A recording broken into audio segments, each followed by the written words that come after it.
আল্লাহ রাব্বুল আলামিন বললেন, শোনো, ফাকাদ ইসতামসাকা বিল উরওয়াতিল উসকা লান ফিসামা লাহা আল্লাহু সামিউন আলীম। সুবহানাল্লাহ।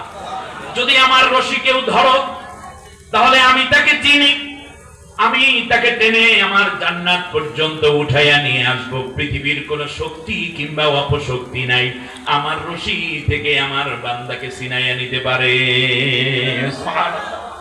এই রশি ধরলেন হযরতে বেলাল রাদিয়াল্লাহু তাআলা আনহু। উমাইয়া বিন খালদ তাকে কত টানাটানি করলো, ছুটাইতে পারছে নাকি? এই রশি ধরলেন হযরতে ওমর রাদিয়াল্লাহু তাআলা আনহু। পৃথিবীর কোন মোহ তাকে ফিরাতে পারে নাই। হযরত মুসআব বিন উমাইর এই রশি ধরলেন, পৃথিবীর কোন শক্তি জীবন ছিনিয়ে নিয়েছে কিন্তু কোরআন থেকে তার সমর্থন উঠাইতে পারে নাই।